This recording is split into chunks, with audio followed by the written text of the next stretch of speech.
પાટણ પોલીસે અમદાવાદમાં ગેરકાયદેસર હથિયારના સિન્ડિકેટનો પર્દાફાશ કર્યો છે। એસઓજીએ રોનક દેસાઈની ધરપકડ કરતા કુખ્યાત જયમીન પટેલ સુધી તાર પહોંચી ગયા। ઓટોમેટિક પિસ્તોલ સાથે પકડાયેલા રોનક દેસાઈએ પૂછપરછમાં જયમીન પટેલનું નામ આપ્યું છે। અમદાવાદના ભાડજમાં ફાર્મ હાઉસ પર જયમીન પટેલે જ ફાયરિંગ કર્યું હતું।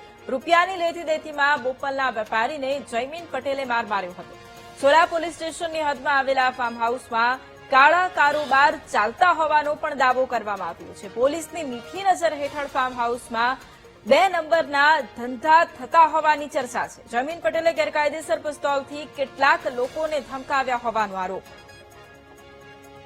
અને આજ મુદ્દે સંવાદદાતા દીપક આપણી સાથે લાઈવ જોડાઈ ગયા છે। દીપક, જે પ્રમાણે અમદાવાદમાં ગેરકાયદેસર હથિયારના સિન્ડિકેટનો પર્દાફાશ થયો છે અને આરોપી ઝડપાઈ જતા કુખ્યાત જયમીન પટેલ સુધી તેના તાર પહોંચ્યા છે, આ મુદ્દે વધુ શું કાર્યવાહી હાથ ધરાઈ છે અને અત્યારે શું જાણકારી?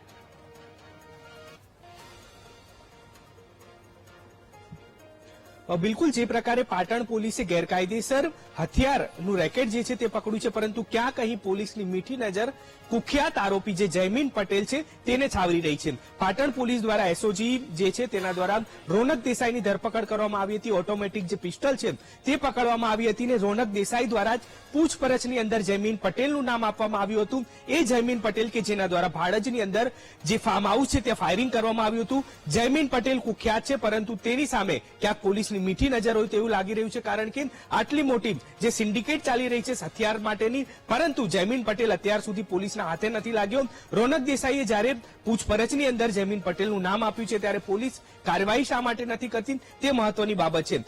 પોલીસ દ્વારા જે આખો રેકેટનો પર્દાફાશ કરવામાં આવ્યો છે, જે ઓટોમેટિક પિસ્ટલ પકડવામાં આવી છે તે રોનક દેસાઈ પાસેથી મળી આવી છે। રોનક પાસેથી આજે તમામ હથિયારો છે તે પણ મળી આવ્યા છે। મહત્વની બાબત એ છે કે કુખ્યાત જયમીન પટેલ જે છે તેના પર પોલીસના 4 હાથ હોય તેવું લાગી રહ્યું છે, કારણ કે ભાડજ જે વિસ્તારની અંદર આવેલું છે ત્યાં ફાર્મ હાઉસ, ત્યાં પણ તેના દ્વારા ફાયરિંગ કરવામાં આવ્યું હતું, જે સોલા પોલીસ સ્ટેશનની હદમાં આવતું હતું। એટલે કે ક્યાંક જે જયમીન પટેલ છે કે જે કુખ્યાત છે, અગાઉ પણ તે વ્યાજની જે હેરાફેરી વ્યાજ માટે જે રૂપિયા આપવાના હોય તે બાબતે પણ ચર્ચામાં આવી ચૂક્યો છે। એટલે કે આ પ્રકારના જે તેના ધંધા ચાલતા હતા છતાં પણ તેની પકડ નથી થઈ। પરંતુ હવે મહત્વની બાબત એ છે કે જ્યારે તપાસની અંદર જે સિન્ડિકેટનો પર્દાફાશ થયો છે તેમાં તો જે આરોપી છે રોનક દેસાઈ તેના દ્વારા જ કહેવામાં આવ્યું છે કે આ જે જયમીન પટેલ છે તેની સાગરીત છે।